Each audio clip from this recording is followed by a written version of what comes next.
We've seen the videos of young teachers rapping multiplication facts in high heels from desktops.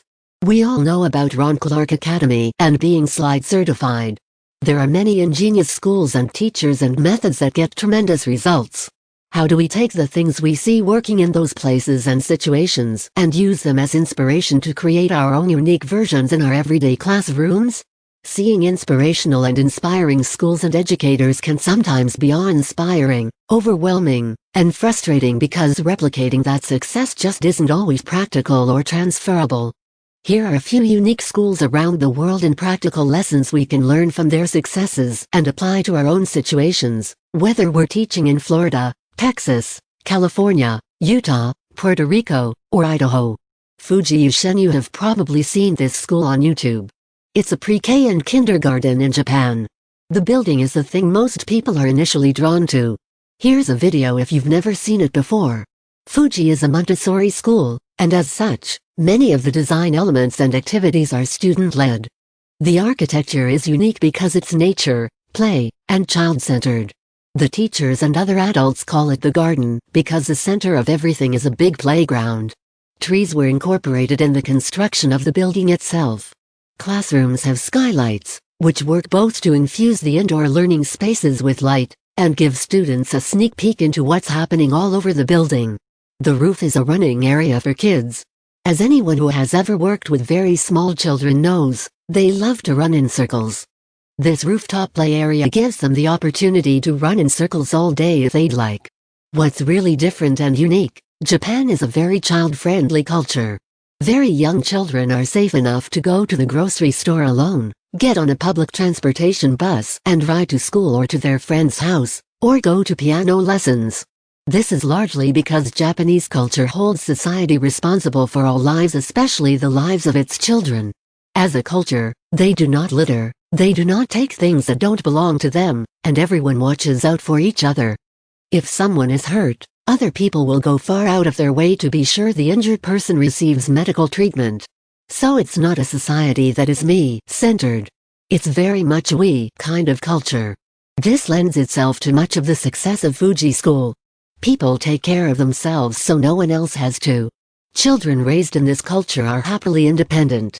They learn from their mistakes, even mistakes like tripping and falling, and are encouraged to be very independent. They also know that if they need support or assistance, there will always be some adult nearby who will happily assist them.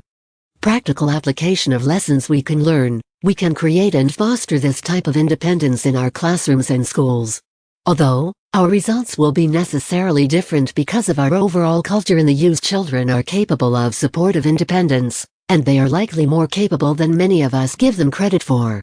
One of Fuji School's mottos comes from Montessori tradition, help me do it myself. As educators, we have the power to do all the background work necessary so that our students have the opportunity to explore, learn, and grow in a more independent way. Rather than designing curriculum, lessons, and activities that revolve around us as the teacher, we can work to design student-centered education that requires them to attempt independence. Virtual and blended learning are often seen as a curse in our education culture, but there are ways to allow those types of learning to foster more independence in our students. Sometimes, the most important change needed is our attitude and viewpoint.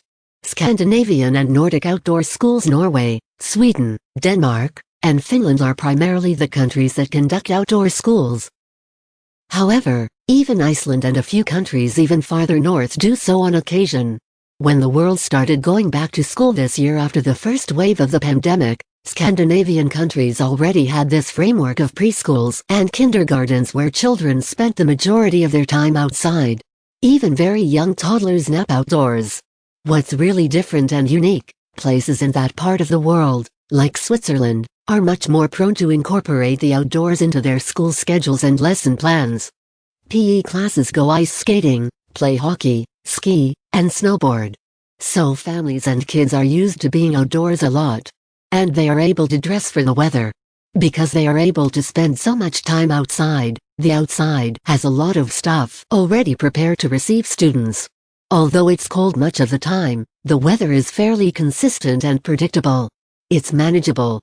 Tornadoes, massive thunderstorms, Hurricanes, heat indexes in the hundreds, and wildfires aren't issues they generally have to contend with. Practical application of lessons we can learn. Most parts of the U.S. don't have the weather-dependent luxury of having school outside all the time. However, we can spend more time than we do outside in many cases. Venturing outside for nature discovery during science, for example, is something many of us could do more often. Planting gardens, observing animals, or even observing the weather outdoors isn't practical in many urban areas, though.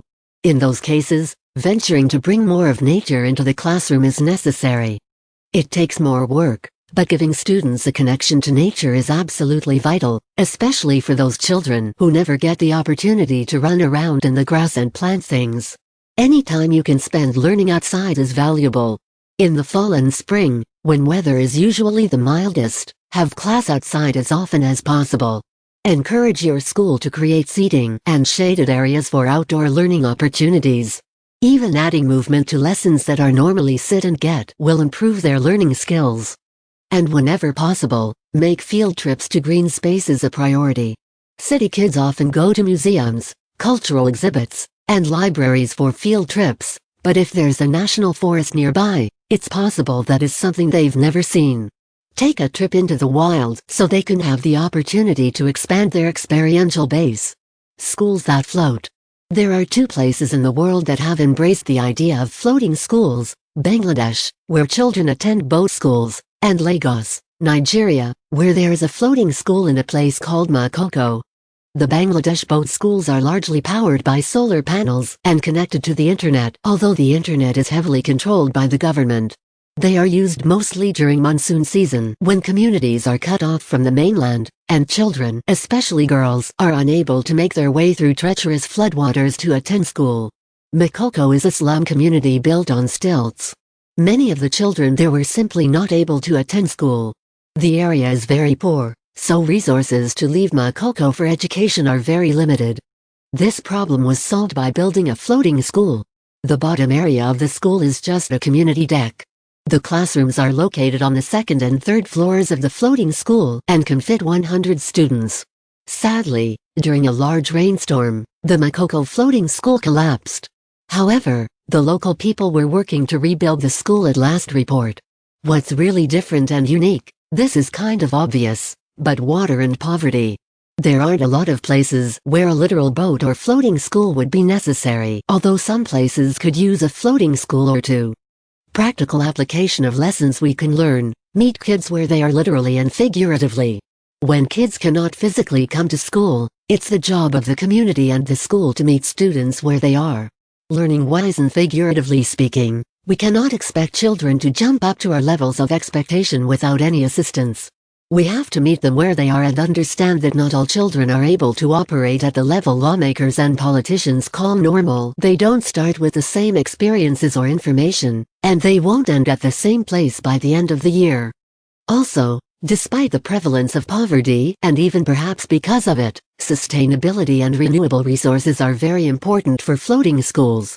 Now, in a time where schools are fighting for every penny to keep the quality staff they've attained, things like solar energy could make a huge difference. It's definitely worth looking into organizations that want to help schools work towards sustainability.